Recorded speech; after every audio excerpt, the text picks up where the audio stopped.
Hello my dear student, संकल्प classes Mahoba में आप सभी का स्वागत है। आज हम लोग बायोलॉजी के एक अच्छे से टॉपिक एवोल्यूशन को पढ़ने वाले हैं। अब फर्स्ट ऑफ ऑल, एवोल्यूशन है क्या? एवोल्यूशन अर्थ के डेवलपमेंट की सबसे पूरा इतिहास बताएगी कि पृथ्वी में कब क्या हुआ, कौन कौन से एनिमल आए, कौन कौन सी प्राकृतिक घटनाएं घटी, उन सबको हम पूरे एवोल्यूशन में डिस्कस करेंगे। ओके, लेकिन अब एवोल्यूशन को पार्ट वाइज पार्ट पढ़ेंगे ताकि वीडियो बड़ा ना हो। Okay, so please be concentrate and careful. First of all, evolution को डिस्कस करने के लिए मैंने थ्री पार्ट्स में डिवाइड करेंगे। ओके, 3 पॉइंट्स को डिस्कस करेंगे। पहला है natural selection, second genetic drift और थर्ड है जीन फ्लो। ओके, अब ओरिजिन ऑफ लाइफ कब हुआ? ये हुआ my dear student 20 billion years old. कब हुआ? 20 billion years old. Origin of earth 4.5 billion years back. Origin of life 3.5 billion years ago. Okay, अब देखें, इन सब बातों को हमने ऐसे कह दिया तो कोई नहीं मानेगा, लेकिन साइंटिस्ट भी अपनी भाषा में कह के गए। उनकी कही गई भाषा को हम लोग क्या कहते हैं? थ्योरी। यानी साइंटिस्टों ने इसके सपोर्ट के लिए बहुत सारी थ्योरीज दी। तो पहली थ्योरी थी theory of special creation. Theory special creation किसने दी थी? फादर श्रूज ने। इन्होंने इनकी थ्योरी को बोलते थे सुपर नेचुरल पावर। क्या बोलते थे? Super natural power. इन्होंने कहा जो ये अर्थ बनी, ये 6 डेज में पूरा फॉर्मेशन हो गया, इसे भगवान ने बनाया है, जैसा आज है सब कुछ वैसा ही था। यानी इनने कुछ बताया नहीं कि विभिन्नताएं आई या क्या हुआ, कैसे आई। तो ये एवोल्यूशन की सपोर्ट में नहीं थी थ्योरी। ओके, नेक्स्ट थ्योरी थी थ्योरी ऑफ पेंसपर्मिया कॉस्मोजोइक थ्योरी या एक्स्ट्रा टेरेस्ट्रियल ओरिजिन। ये थ्योरी रिचर ने दी थी। पेंसपर्मिया का मतलब सीड एवरीवेयर होता है, अर्थात लाइफ आई वो सीड से आई। जैसे उनका मानना था कि जो अर्थ में लाइफ आई वो उल्का पिंड के द्वारा पृथ्वी पर आई। ओके, अब आगे देखें। अब देखें थ्योरी ऑफ बायोजेनेसिस या स्पॉन्टेनियस। इस थ्योरी को प्रपोज्ड किया था एरिस्टोटल ने। ये लगभग 2000 ईयर्स ओल्ड है। ये जीवन की उत्पत्ति का सबसे पुराना मत है। पॉइंट शुड बी नोटेड, ये पॉइंट इंपॉर्टेंट है कि ये जीवन की उत्पत्ति का सबसे पुराना मत है। जो सजीव की उत्पत्ति हो रही है वो इन्होंने गलत बात कह दी। इन्होंने कह दिया कि जो सजीव की उत्पत्ति हो रही है वो निर्जीव से हो रही है, लेकिन ऐसा क्या पॉसिबल है? हम सब भी बायोलॉजी के स्टूडेंट हैं। आपने सेल थ्योरी पढ़ी, सेल पढ़ा, तो उसमें हमने पढ़ा कि जो सजीव की उत्पत्ति वो सजीव से होती है ना। तो इसीलिए ये थ्योरी क्या हो गई, इसे ये नकार दी गई। ओके, और ये जो थ्योरी थी इसी थ्योरी का जो एक्सपेरिमेंटल सत्यापन किया था वो वॉन हेल्महोल्ट्ज ने किया था। नकार दी थी, लेकिन इसका सत्यापन किसने किया था? वॉन हेल्महोल्ट्ज ने। तो ये लेकिन सपोर्टिव नहीं थी, तो इसे क्या किया? उसके बाद एक थ्योरी आई, थ्योरी ऑफ कैटाट्रोपिज्म। इसे प्रपोज किया था जॉर्ज कर्वियर ने, और जॉर्ज कर्वियर को ही क्या बोलते? Father of palaeontology. ओके, अब देखें यूनिफॉर्मेशन ऑफ जियोलॉजी। ओके, अब जो यूनिफॉर्मेशन थ्योरी ऑफ जियोलॉजी दी थी वो जेम्स हल्टन ने दी थी। इनके अनुसार पृथ्वी स्थिर नहीं है, यानी पृथ्वी में बहुत सारे चेंज आ रहे। ओके, फिर उसके बाद आया था प्रिंसिपल ऑफ जियोलॉजी, वो दिया था चार्ल्स ली ने। किसने दिया था? चार्ल्स ली ने। ओके, अब नेक्स्ट थ्योरी आई थी बायोजेनेसिस थ्योरी। तो बायोजेनेसिस थ्योरी के सपोर्ट में सबसे पहले हार्वे और हक्सले ने जीवोत्पत्ति का सिद्धांत दिया, और इसी के सपोर्ट में लुईस पास्चर ने अपना एस वाला प्रयोग किया। जैसे हंस वाला प्रयोग कहते हैं, हंस की गर्दन की तरह थी ना वो परख नली एस शेप्ड की। तो उन्होंने उसे प्रयोग द्वारा सिद्ध किया कि सजीव की उत्पत्ति सजीव से होती है, निर्जीव से नहीं। ओके, नेक्स्ट आगे हुआ केमिकल एवोल्यूशन। क्या हुआ? केमिकल एवोल्यूशन हुआ। इसके द्वारा ऐसे जटिल कार्बनिक पदार्थों का निर्माण हुआ जो कोशिकीय संगठन के लिए आवश्यक था। तो उस समय कंडीशन ऑफ अर्ली अर्थ क्या थी? उस समय बहुत हाई टेम्परेचर था, ऑक्सीजन प्रेजेंट नहीं थी, लाइट प्रेजेंट थी। उसी समय बताया गया था कि पृथ्वी क्या थी? एक दहकता हुआ आग का गोला थी। तो कई हजार वर्षों तक लगातार बारिश होती रही। मतलब जैसे ही हम गर्म चीज पे पानी डालेंगे तो भाप बनती, तैसे ही अर्थ पे पानी पड़ रहा था, भाप बन के बादल बन रहे थे और वो बादल बार बार बरस रहे थे। ओके, तो अब देखें कीमोजेनी को समझें। रेन हुई, ऑर्गेनिक मॉलिक्यूल बने, ऑक्सीजन लेस एटमॉस्फेयर था, सनलाइट थी, कोएसरवेट्स बने, एटम बना, मॉलिक्यूल बने, इनऑर्गेनिक सब्सटेंस बना, उससे ऑर्गेनिक सब्सटेंस बना और ऑर्गेनिक सब्सटेंस से मैक्रोमोलिक्यूल्स बने और उससे फर्स्ट लिविंग ऑर्गेनिज्म बना। Okay,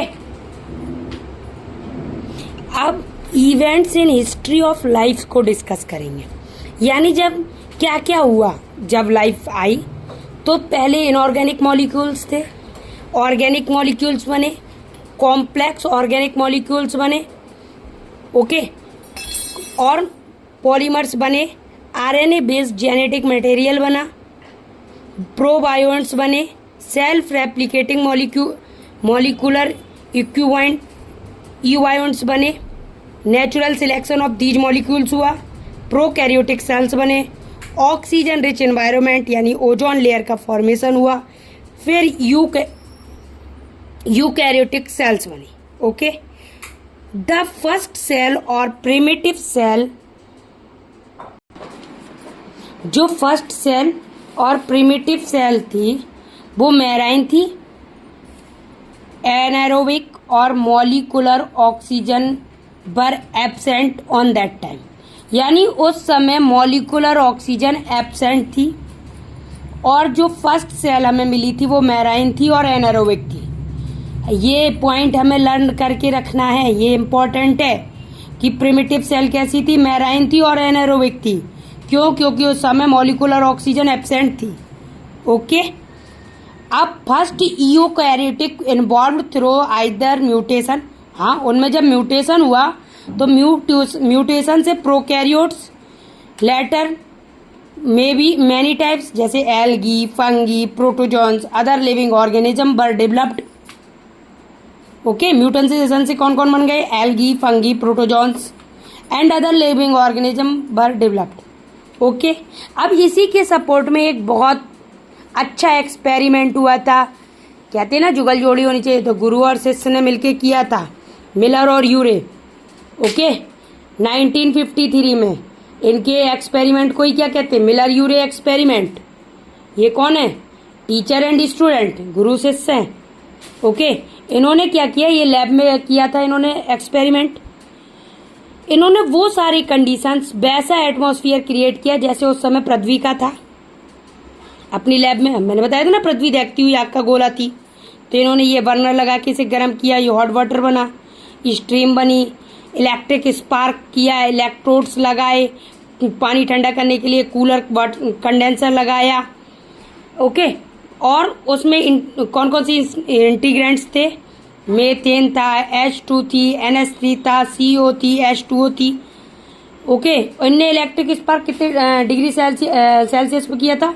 800 degree. ये क्वेश्चन टेम्परेचर का इंडिविजुअली आ जाता है कि उस समय कितना उन्होंने रखा था?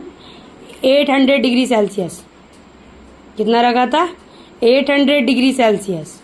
ओके, अब इससे मिला क्या था? Amino acid. 18 दिनों के बाद लाल रंग का एक तरल पदार्थ प्राप्त हुआ था। सोचो आप, कंटिन्यूअसली इन्होंने 18 दिनों तक अपना एक्सपेरिमेंट किया। टेम्परेचर कितना रखा था? 800 डिग्री सेल्सियस। बहुत आता है 800 डिग्री सेल्सियस, इम्पॉर्टेंट है ये पॉइंट।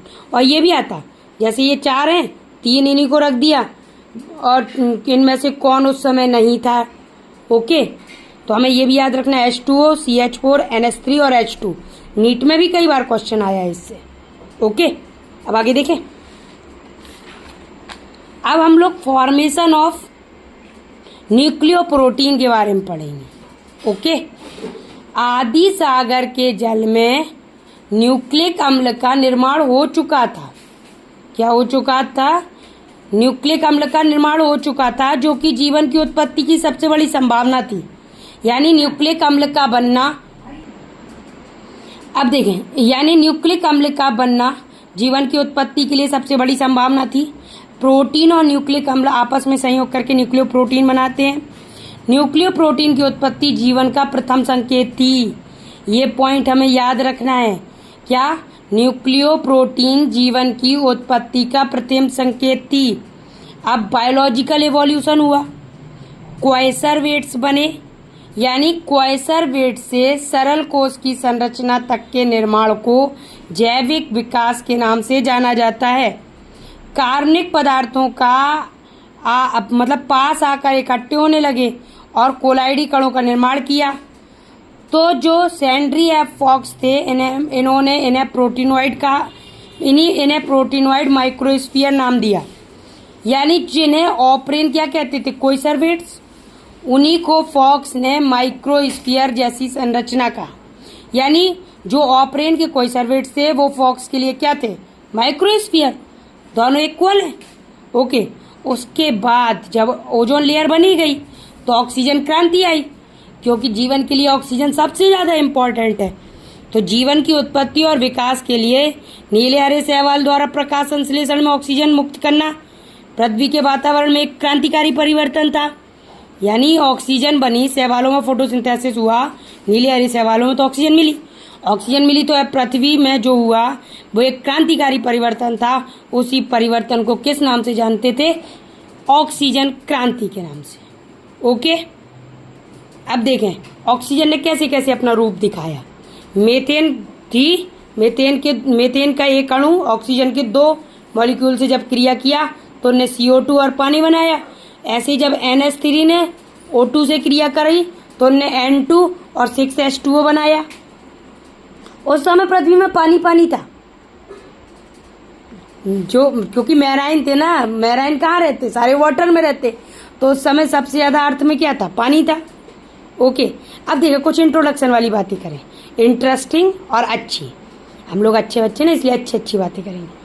तो जियोलॉजिस्ट, अब देखें जियोलॉजिस्ट मतलब क्या होते? कौन है ये जियोलॉजिस्ट? वो जो पृथ्वी के इतिहास और भूगर्भ की जानकारी देते उन्हें हम लोग क्या कहते हैं? जियोलॉजिस्ट। यानी अर्थ की हिस्ट्री। तो जियोलॉजिस्ट कैसे बताते हैं अर्थ की हिस्ट्री? मतलब कब क्या हुआ, कैसे कैसे हुआ। तो उनके पास एक जियोलॉजिकल टाइम स्केल था। क्या था? Geological time scale. तो जियोलॉजिकल टाइम स्केल को भी 2 पार्ट्स में डिवाइड किया। एक रिलेट टाइमिंग को बताता था। जियोलॉजिकल टाइम स्केल कैसे कैसे बताता है? एक टाइमिंग को बताता था और रिलेशनशिप को बताता था, जो समय इवेंट हुए और पृथ्वी के अर्थ के। ओके। अब देखें क्रोनोलॉजिकल इवेंट्स भी जियोलॉजिकल टाइम है। तो क्या क्या हुआ? देखें एज, इपॉक, पीरियड्स, इराज और इयॉन्स बने। तो लार्जेस्ट सेक्शन को क्या बोलते? Eons. Okay. Eons are divided into eras, eras are divided into periods, periods are divided into epoch. Clear? कितना इजी है। सबसे लार्जेस्ट सेक्शन क्या है? इयॉन्स। इयॉन्स को डिवाइड करेंगे तो क्या बनेंगे? इराज। इराज को डिवाइड करेंगे तो क्या बनेंगे? पीरियड्स। पीरियड्स को डिवाइड करेंगे तो इपॉक, और अगर इपॉक को डिवाइड कर दें तो एज बन जाएंगे। अब देखें हम लोग जियोलॉजिकल टाइम स्केल को डिवाइड कर रहे हैं इराज, पीरियड और इपॉक्स में। अब इयॉन्स के 2 पार्ट्स होते। ओके। अब पहला पार्ट क्या है? क्रिप्टोजोइक इयॉन्स और फेनोरोजोइक इयॉन्स। जो क्रिप्टोजोइक इयॉन्स हैं उन्हीं को क्या कहते हैं? Procambium time. और जो फेनोरोजोइक इयॉन्स है उसे 3 पार्ट्स में डिवाइड किया, पैलियोजोइक इरा, मीजोजोइक इरा और सीनोजोइक इरा। जो पैलियोजोइक इरा है उसे क्या बोलते? Past life. मीजोजोइक इरा को क्या बोलते? Middle life. और सीनोजोइक इरा को क्या बोलते? Present life. क्लियर? इयॉन्स के 2 टाइप्स। कितना इजी है लर्न करना। इयॉन्स को कितने पार्ट्स में डिवाइड किया? 2 में, क्रिप्टोजोइक इयॉन्स और फेनोरोजोइक। क्रिप्टोजोन्स को क्या कहते? प्रीकैम्बियन टाइम। अब हमने फेनोजोइक को कितने पार्ट्स में डिवाइड किया? 3 में। कौन कौन से? पहले अब देखें, जो लाइफ इरोज हुई थी वो कब हुई थी? प्रीकैम्बियन में। यानी ओल्डेस्ट और लॉन्गेस्ट कौन है? प्रीकैम्बियन। ये इंपॉर्टेंट है, आपको याद रखना पड़ेगा क्या कि लाइफ कब एरोज हुई? प्रीकैम्बियन में। ये क्या थी? ओल्डेस्ट और लॉन्गेस्ट। अब सिंपल ऑर्गेनिज्म कौन कौन है? बैक्टीरिया, एल्गी और प्रोटोजोन्स। ओके, अब देखें, इसी में ओल्डेस्ट रॉक बनी थी। 87% of total geological time scale किसमें कंप्लीट हो गया? क्रिप्टोजो मतलब इसमें प्रीकैम्बियन में, यानी क्रिप्टोजोइक में। ओके, अब उस समय नो एटमॉस्फेरिक ऑक्सीजन, उस समय एटमॉस्फेरिक ऑक्सीजन नहीं थी। जो फर्स्ट सेल मिली थी वो एक्वेटिक एनवायरनमेंट में मिली थी। ओके, यदि यहाँ तक आपको अच्छा लगा हो, यूजफुल लगा हो, तो ज़्यादा से ज़्यादा लाइक करें, सब्सक्राइब करें और शेयर करें। Thank you for watching me.